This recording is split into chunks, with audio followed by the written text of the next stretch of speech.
Welcome to Tech Tuesday, a free monthly webinar. Solid 2011 Advanced Shape Editor. This is a recording of a Tech Tuesday webinar. Your webinar will begin shortly. Today's webinar on the Advanced Shape Editor is going to be in Solid 2011 Release 2. Please note that currently the Advanced Shape Editor is only available for Solid Ultimate users. We will begin by opening a job that I've prepared in advance. Zoom in on the cabinet, then right-click on the cabinet and choose Edit Shape. In the Advanced Shape Editor, you'll notice that we have CAD tools which you can use to manipulate and constrain the shape of your object. We'll start here from the left. We have a shape layer as well as a construction layer. The shape layer gives you access to modifying the shape of the object itself. If you switch to the construction layer, the construction layer allows you to draw CAD lines which will be available temporarily on this cabinet object. And when you're done drawing and you save the object, the CAD lines will disappear. I'm going to quickly create an example here. I'm going to draw a few CAD lines, and I'm going to use the offset tool here. I'm going to create an offset 6 inches back from this line here. I'm going to use these lines to help me create the shape of the object that I wish to create. So now I have one line that I just drew in the center, and please note that I'm snapping to the smart lines by using the Snap Points tool. Let's do an offset again from this here line. Let's make that go 12 inches, and we'll do another offset. This line will be 12 inches also. So what I'm trying to accomplish here is to create a radius front cabinet. To create the radius, we're going to go ahead, zoom in, snap to this intersection, snap to this point, and then finish up by snapping to that intersection. So what this does is this gives me a frame of reference that I can use in order to edit the shape of this object. I'm going to switch now to the Select tool and then the Shape layer. I'm going to delete the face of this here object, and now I'm going to begin drawing new lines. I'm going to go ahead and take this line here first and just modify it. Okay, what I did is I took the left and right end and just attached them back here. So now I'm going to continue by drawing my lines. So I've drawn my 3 lines, so now I'm going to grab the Bend tool, and then I've edited the shape here. Now before I finish the shape, I need to go ahead and click on each edge and simply make sure that we're using the appropriate face type or end type. And for this here, on either side, it's going to be the finished end, and this here front portion, which is radius, is actually going to be the face. Okay, we'll check that shape. If everything checks out in green, then I can save it. Now let's take a real quick look around first. The right end is an automatic end, the left end is an automatic end, and the back is an automatic back. I have specified that this would be a finished end here, and that this is going to be a face where the radius is. Now when I exit here and save this shape, it's going to delete all of this here CAD that I placed on the screen from the construction view. Again, the CAD was simply a tool to allow me to visualize the shape that I wanted. So let's go ahead and shape that. Now this cabinet would be one that I could continue editing by adding the doors to it and whatnot to section that cabinet. Let's return to the plan view, right click one more time and choose Edit Shape. You'll see that the CAD that I drew at the construction layer has disappeared. Now, in addition to switching from one layer to another, you can toggle the light bulb icon to hide the elements on that layer. So for example, I've hidden the shape, or if I switch to construction and let's imagine that I have drawn some additional lines for whatever reason that I need them, I could hide those lines so that when I switch back to the shape view, the lines that I've drawn don't interfere with my visualization of this object. Let's exit out of the Advanced Shape Editor and let's check this cabinet out. Let's take it and let's make it 40 inches wide. You want to observe that the flat panel here on the front has consistently stayed at 8 inches. Let's change it again. Let's go to 60. Again, we're maintaining that flat here. And we'll return it back to 48. So this is a constrained cabinet object. Now I did have to put some additional constraints on it. I'm going to right click on this object and go to Edit Shape. And then I'm going to use the Select tool and I'm just going to take you for a tour around this cabinet object. Now on this end panel I'm using a distance constraint cap.dz -6. Let's right click on that, choose Edit. When I had applied a constraint to this end of the cabinet, I had a choice of leaving a value, which at that point was 18 inches, or to use text.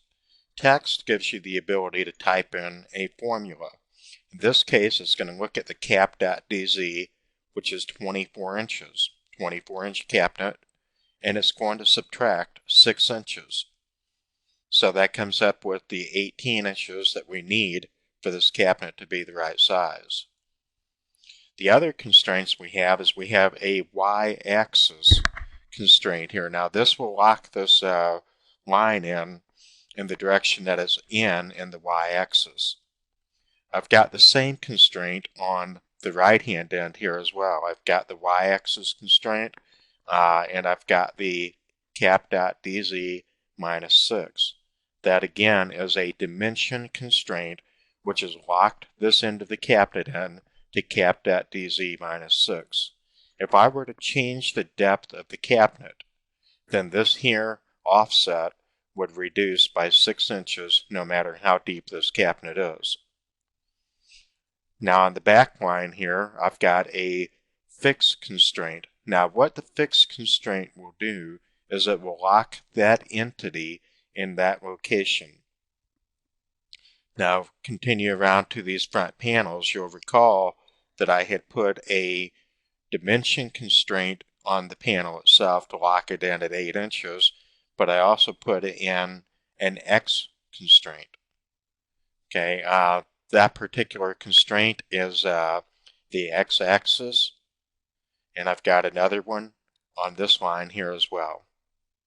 That simply prevents this here line from changing its angle. It will always be locked in this here particular axis. The arc itself, I do not have any constraints other than the coincident constraints. So that's part of what is involved in getting this particular cabinet to stretch appropriately. One thing you may have noticed was when I changed it from 40 to 48 and vice versa, or if I changed it to 60, the radius here does change. So let's change it to 60 here. You can see that it's close to the front edge there and back at 48. So it's a little bit inconsistent. So some of the options that I would have would be if I go back to the shape editor in the dimension constraints, I may be able to use a radius dimension constraint.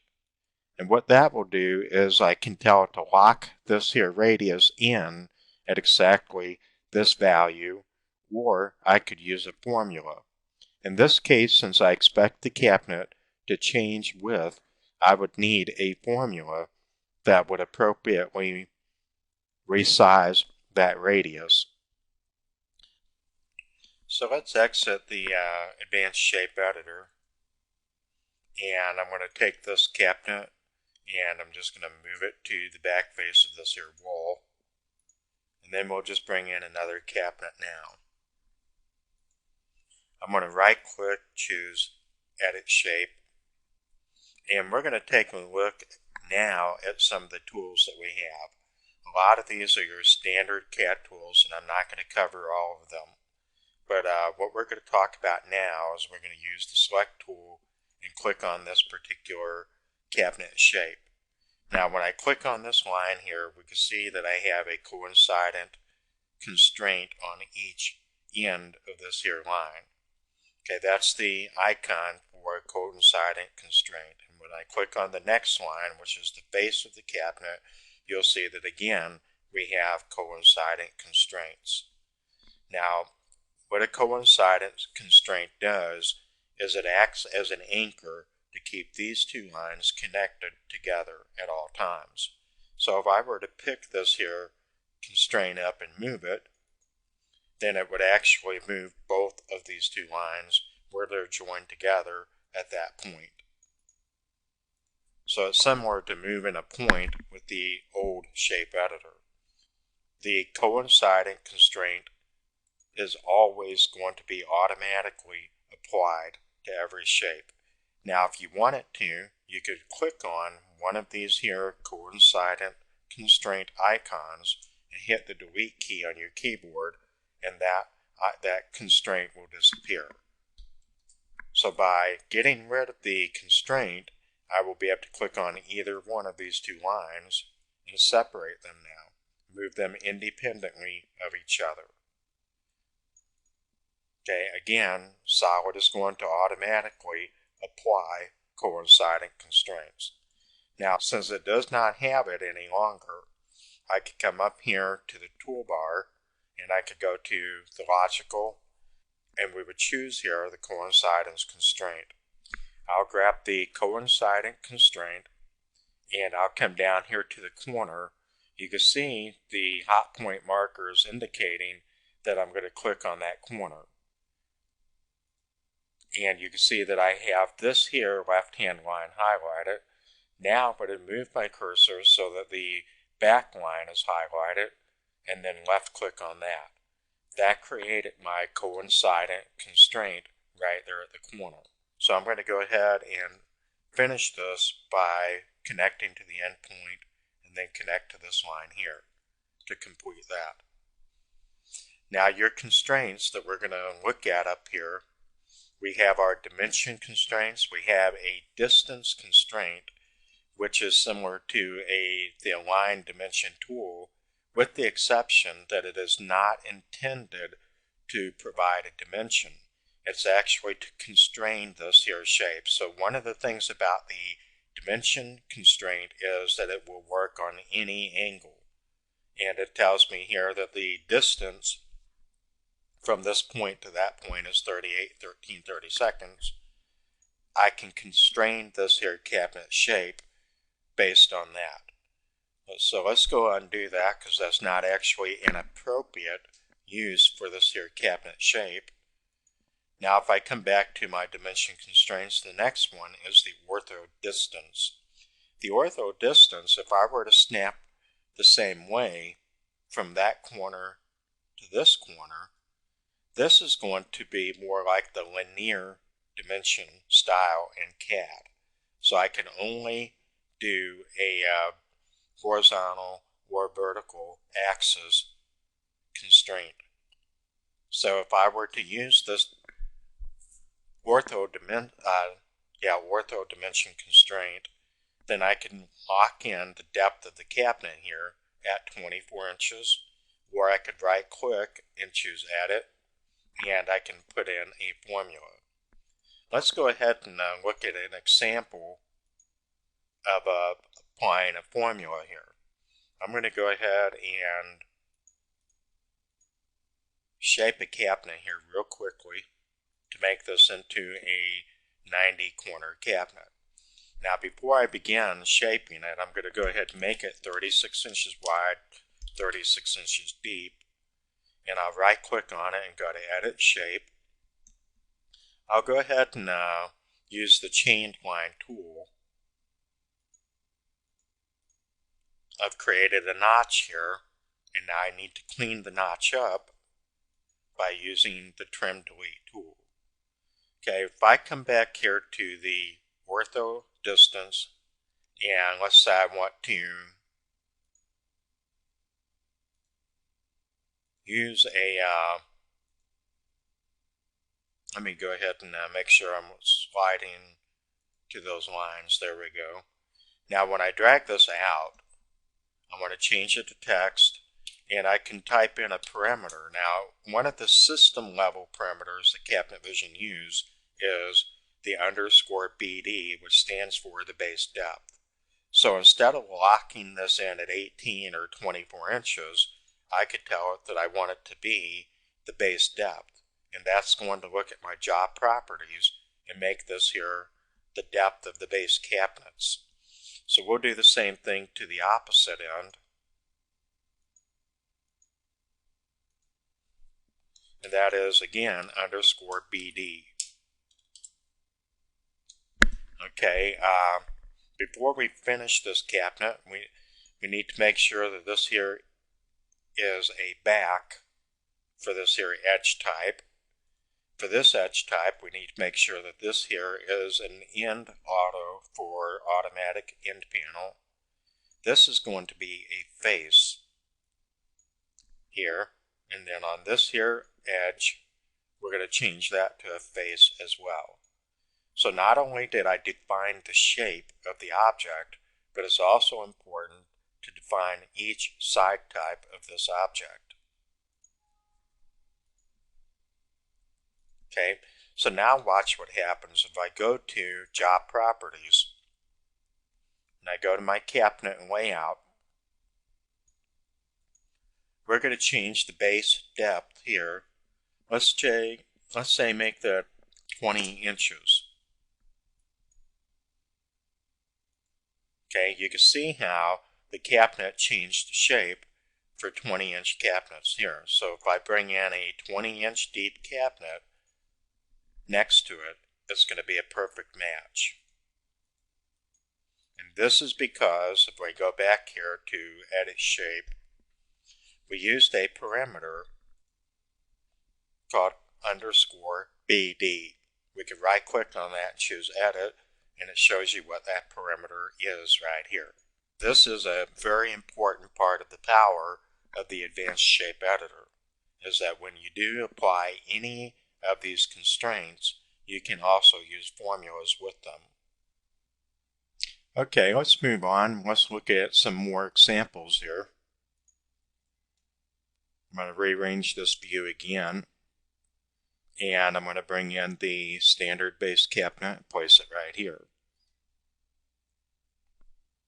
Now I'm going to right click, go to edit shape, and we're going to take some more examples here. I'm going to go ahead and use the chained line tool. Now one thing I haven't mentioned about the chained line tool yet is the chained line allows you to draw a continuous line without reconnecting the point. So you can see here that when I end the line at one point, it continues. Now this is important because that is going to enable you to make sure that you have a closed geometry.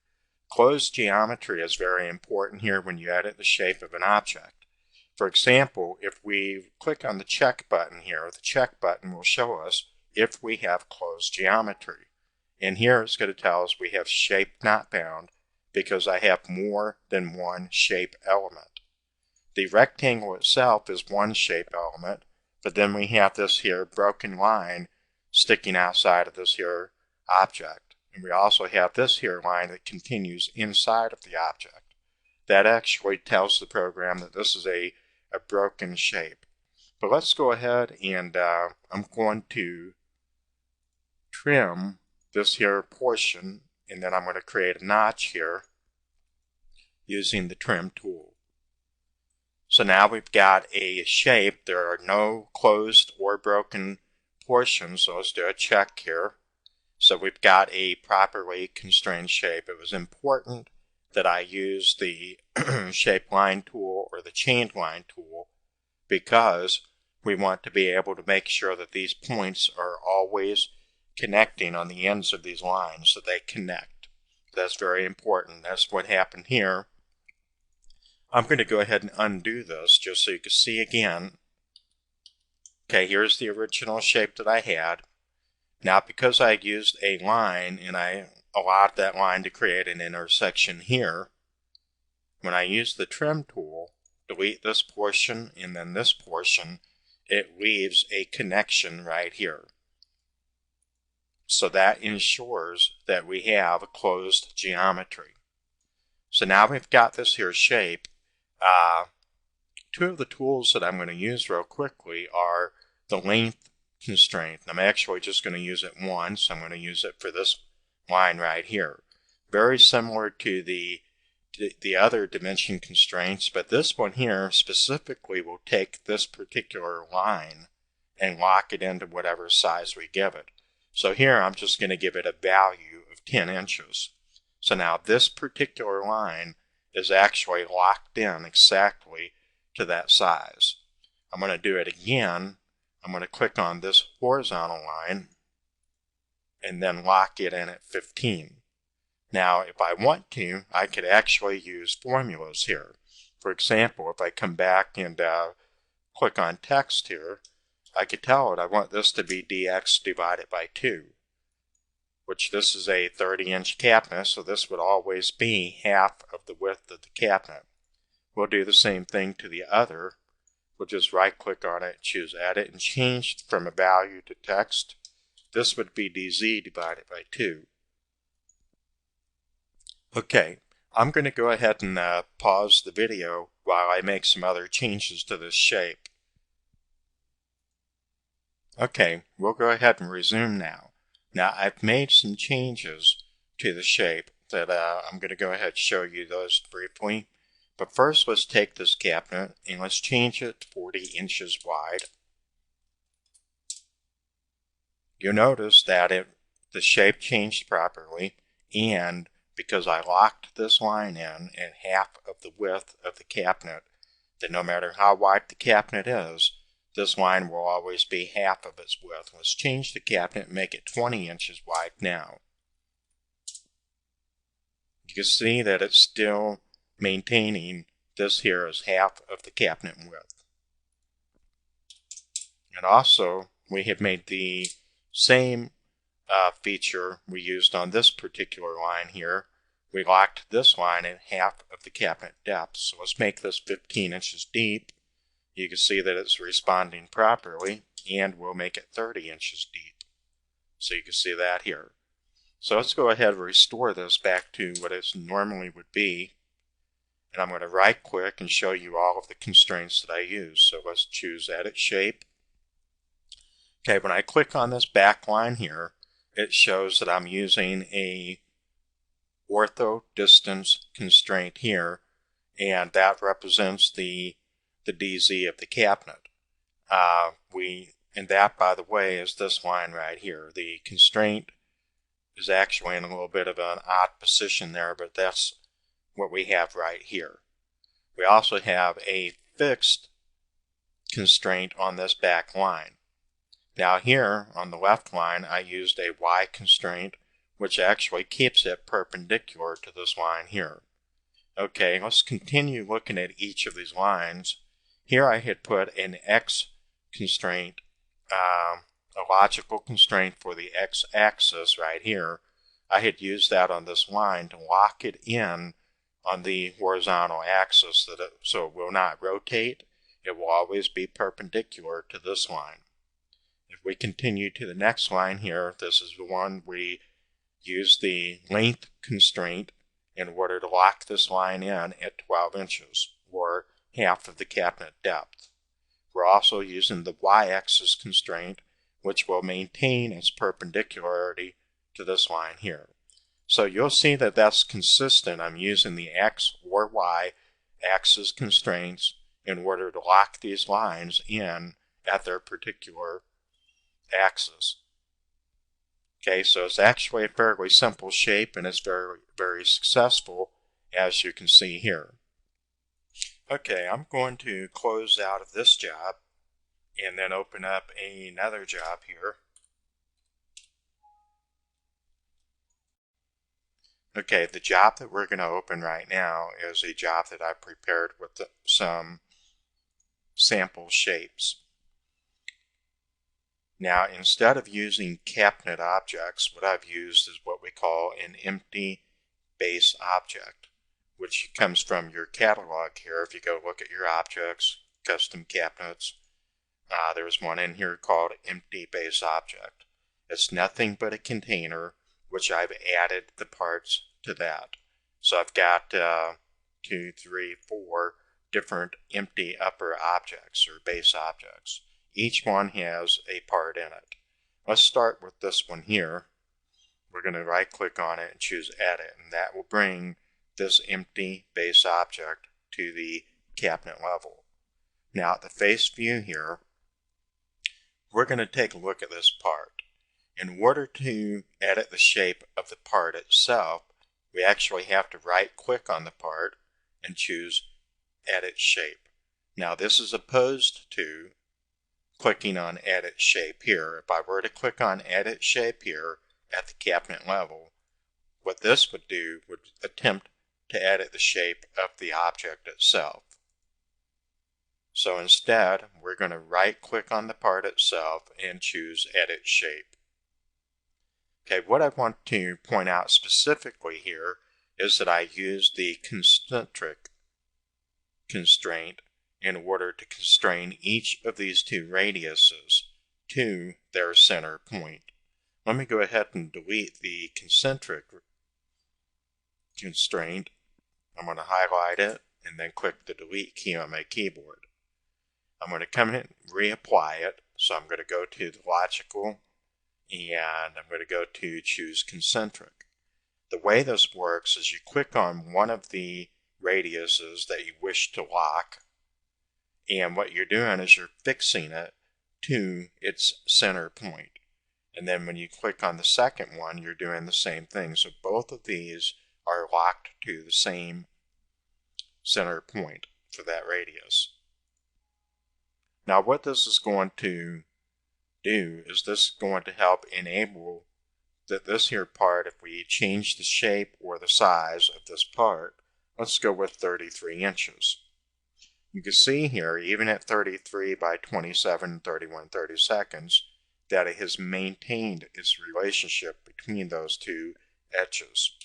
So let's make it 33 here, and you can see it's continued to maintain that. I'm going to change it again.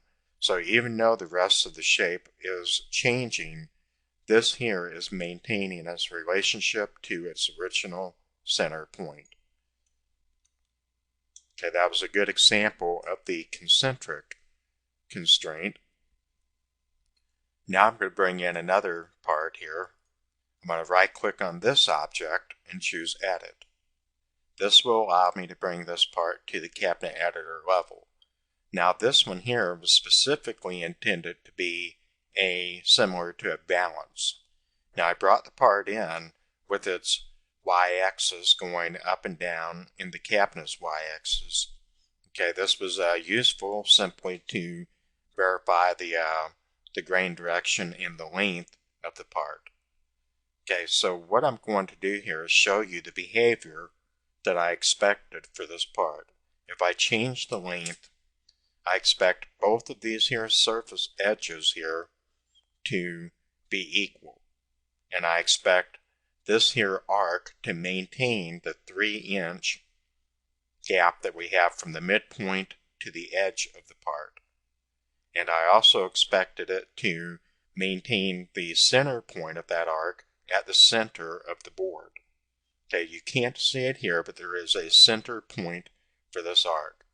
Now, this was a little bit of a trick because instead of using a single arc, I had actually used 2 arcs because you cannot fix the midpoint of an arc. You can only fix the midpoint, the end point of an arc. So this here is actually 2 arcs. The end point of each arc meets right here in the middle. Let's go ahead and change it back to 30 inches. And I'm going to right click on it and choose edit shape. let's take a look at this. We'll go around and click on each of the edges of this part. You can see here that I have the y-axis constraint, which is locking this line in the y-axis. It can change length and it can change location, but it will always be oriented in the y-axis. I did the same for these two shorter edges. They are locked in at the y-axis using the y-axis constraint. The short edge up here is using the x-axis constraint as well as this one. What that does is that helps to maintain that these here lines are all perpendicular to each other and that they maintain this shape. Now, as we continue looking around, I also have an ortho distance constraint here, which is using the dy parameter. Now, the dy parameter, when we're talking at the part level, the dy parameter is specifying the length of the part. Now, this is important when you're editing the shape of an object, because once you edit the shape of an object, the shape is going to lose its intelligence.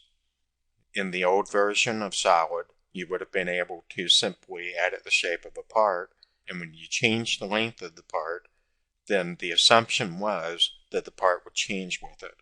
With the advanced shape editor, we do not make any assumptions about how you want this part to grow. So you actually have to put in a constraint specifying that this here part, this here shape, will match the length of the part itself. So continuing around, we also have the dx parameter for the width of the part. Again, that's to make sure that the part maintains the sizing that we need.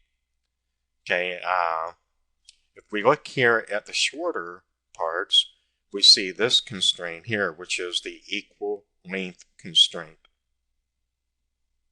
And what that does is by clicking on this part and then that part, we're able to specify that they will be equal. Now let's click on the arcs. Remember, I had specified that I wanted the arc to always maintain that 3-inch space from where this midpoint is to the edge of the part. So we're doing that with an ortho distance constraint. There's no formula. This is just a hard value, 3 inches. Also note that this is half of the original arc. Okay, so this is really only half of an arc. The reason we did this is because we can fix the position of the end point of the arc, but if we had a full arc in here, we would not be able to fix the midpoint of it. Okay, we also are using the concentric constraint as well in order to lock both of these here to the same center point for the radius. And also on this arc, we're using the ortho distance constraint to use a formula here, dy divided by 2. So it's going to take the length of the part divided by 2, and this here end point of that arc is always going to be locked in right there. I'm going to go ahead and rebuild this particular shape. Show you how easy this is. I'm going to use the chained line tool.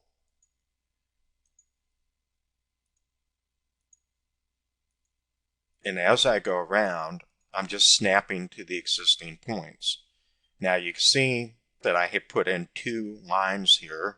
You can see that the midpoint between these 2 lines is in line with the midpoint of the actual part itself.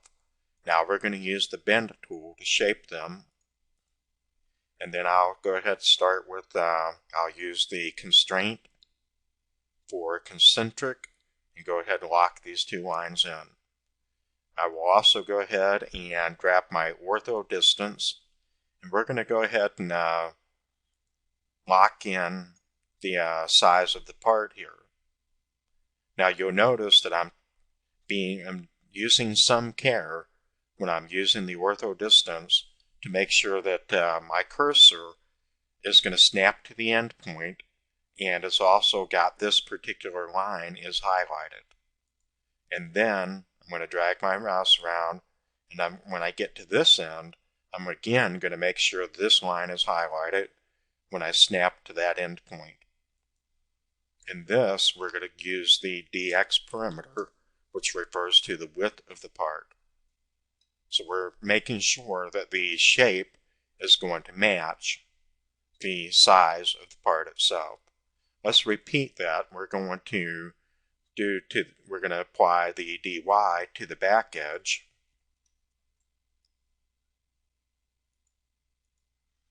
And this is going to be the parameter for the dy of the part. Okay, so let's see what we have so far. Let's continue with the ortho distance here. We're going to go ahead and you can see here the upper arc is highlighted. When I get near its midpoint, I'm going to left click.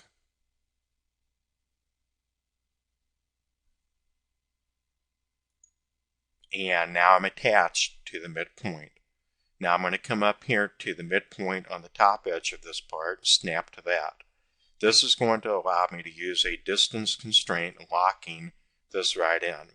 Now the part is already 30 inches, so half of that is 15.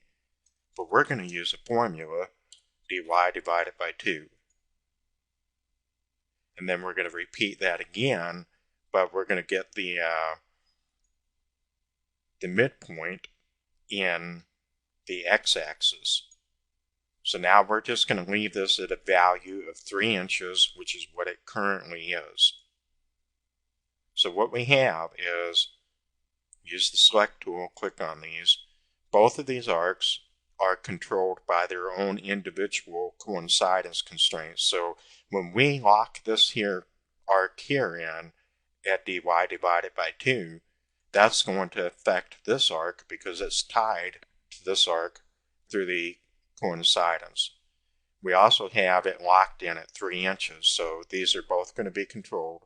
And by using the concentric, we're actually maintaining that both of these are going to have the same radius.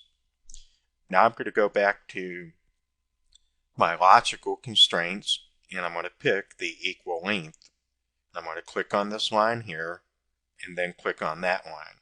That's going to ensure that the arc is always balanced in the length of this here part. And the x-axis is going to have to always go on a horizontal line. And then we're going to switch to the y-axis constraint.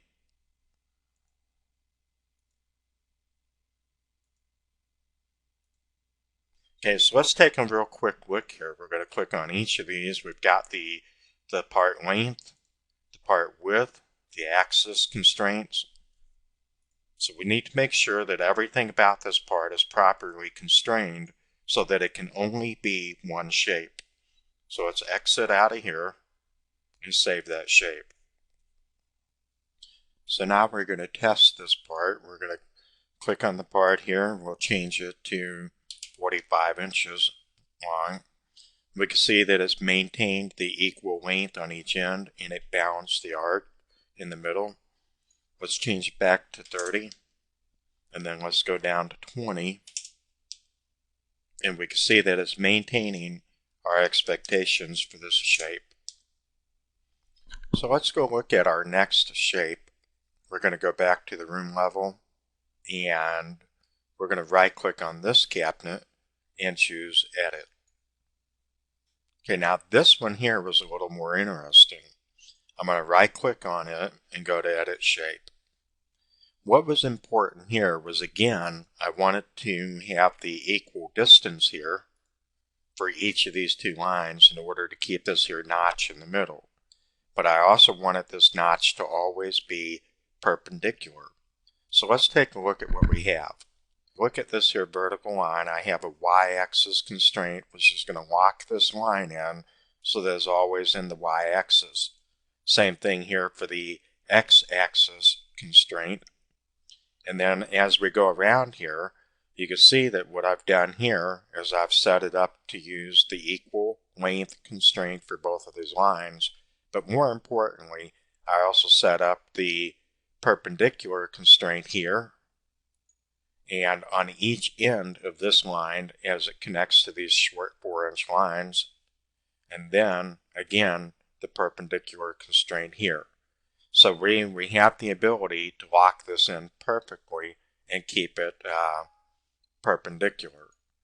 So let's go ahead and take this, and we're going to change this to 30 inches. You can see that it's maintaining the perpendicular corner that we have down here. We can see here that we've maintained our equal distance on each of these two lines, and we've maintained our perpendicular shape for this here notch. So I'm going to go ahead and go through recreating this particular part. Okay, I'm going to right click on this here shape. I'm going to choose Edit Shape. I'm actually going to delete all of this, so I'm going to use the Select All tool and click on Delete. I'll grab the Chained Line tool, and I'll begin snapping around the existing points left over from the original shape. So we've got the shape that we need here. I'm going to start by grabbing the perpendicular logical constraint, and I'm going to begin setting up the notch area. Now I'm going to zoom in and show you what I'm doing here on this next one. What you're doing when you apply the perpendicular constraint is you have to start with an inside corner, and you click on one line and then the other, and then you could drag out this character out where you need it. Now we'll go and grab the equal length tool and snap that to each of these two lines. That way these two lines, this one and that one, will be the same. Okay, now I'm going to use the orthographic dimension. I'm going to apply the part dy to this edge. So this will be the perimeter dy. And again, we'll do the same thing down here at the bottom. And this will be the dx. Okay, the last thing we need is the x-axis constraint and the y-axis constraint.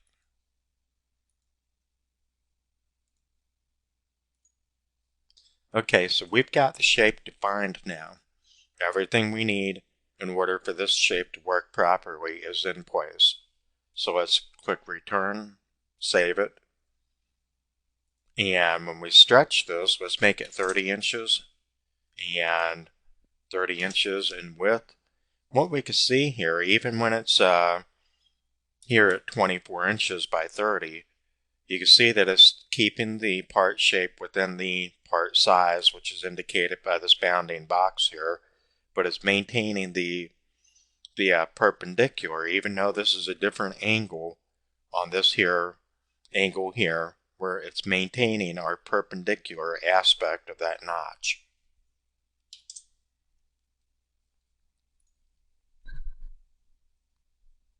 Very cool feature. Now we're going to move on to our final shape.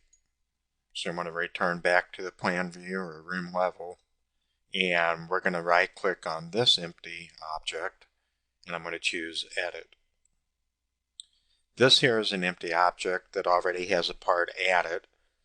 What I'm going to demonstrate now is that I can right click on this part and choose Edit. This takes the part to the part editor level. Now, I've been asked before, how do you add a hole or some kind of a cutout on the inside of the part? Well, first you have to go to the CNC view.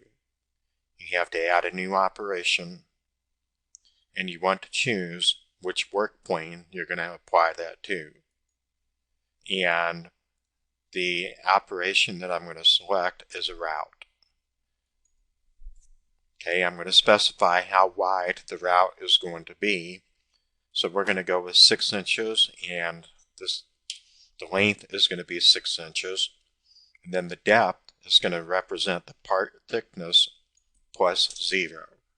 This is going to give the appearance of having a cut-through operation where you can see through the part. And then we're going to position it here I'm just going to go with 5 inches by 5 inches from the origin point of the part.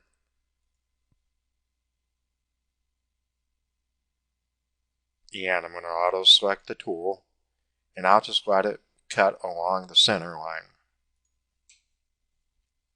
So now when we go to look at the part, we see we've got our 6 inch by 6 inch square rectangular shape inside of the original part. So when we return to the front view, if I click on Edit Shape, I'm going to get prompted for which one do I want to edit the shape. So I would choose the front route. Click OK. Now it's going to allow me to edit the shape of the front route. Now before we move on too much, I just want to point out that we do have the set start point option here. You can just click on it and change the direction that the router bit's going to cut. Okay, so moving on here, we have our traditional shape editor tools. So if I wanted to create a circle out of this, a real quick, easy way to do it would just be to draw a line here and use the bend tool and snap that line to this here snap point over here. And then I can use the delete tool, or just hit the delete key, highlight each one of these lines, and then hit the delete key. So now we have a circle. We're going to exit out of here, go back to the cabinet level. And now we can see that we have a circle inside of our part. I'm going to do one more example. Right here at the cabinet level, I'm going to right click on the part and choose Edit Shape. I'm going to go ahead and point out that you can use the offset tool here. Grab this line, and let's say I want to have an offset of 4 inches by 4 inches in the corner, or a notch. I'm going to go ahead and offset both of these two lines 4 inches by 4 inches. And then I could come in and use my Trim Delete tool and delete the portions of these lines that I no longer need.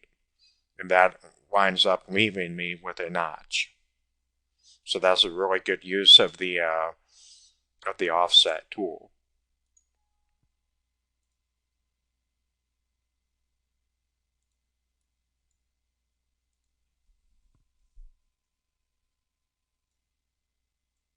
Okay, I'm going to give one more example of something you should know about the Advanced Shape Editor. I'm going to right click on this part, choose Edit, and at the CNC view, I'm going to delete the front route. And then I'm going to go ahead, come here to the Edit Shape screen, and I'm going to delete all of the CAD lines that we have. Okay, what I want to focus on now is I'm going to bring in a line. Now, a line is an entity in the shape editor. You want to notice, first of all, that each end of the line you have an end point which you can snap to. You have a midpoint, and you also have this little small line, which is actually an offset tool. Allow you to pick that line up and move it. Now, it will not change the length of the line, and it will not change the position of the line in the x-axis. But it will move that line up or down. I'm going to go ahead and grab the ortho distance or the distance constraint and just show you a little example here. I'm going to snap this to each end of the line, and it shows that it's 13 1/8. Now I can go ahead and type in 15 and it will change that. Okay, but you'll notice that there is no guarantee of which direction that change is going to occur. Now I'm going to talk about the logical fixed constraint. Now this particular constraint gives you the ability to lock either the end point, either end of this line in its current location, or you can lock or fix the midpoint at its current location. So let's do that as an example. I'm going to left click on the midpoint. the fixed constraint is now applied to the midpoint of the line. Now if I reactivate this distance constraint, right-click on this and choose Edit, I can change that value. So now it's 15. Let's make it 10 inches. What I want you to observe is that the center point of the line is going to stay here. So it's going to go from 15 to 10 inches. It's going to reduce 2.5 inches from each end of the line. Okay, that's because we're using the fixed constraint and it's attached to the midpoint. So let's do that again. Let's take this back, make it 15 again. The only reason we're using the distance constraint tool is that allows me to show you what happens to this line when the size of the line changes. So again, the center point of the line stayed right where it was at. The change occurred at each end of the line. Now I could take this fixed constraint, I could click on it and then click the delete key on my keyboard to delete it. I'm going to reapply the fixed constraint to the right-hand endpoint. Now when we take our dimension constraint, we're going to edit that again, make it 10 inches. Now we have locked it in or fixed it at this point. So when we change this, the change is going to occur on the left-hand end.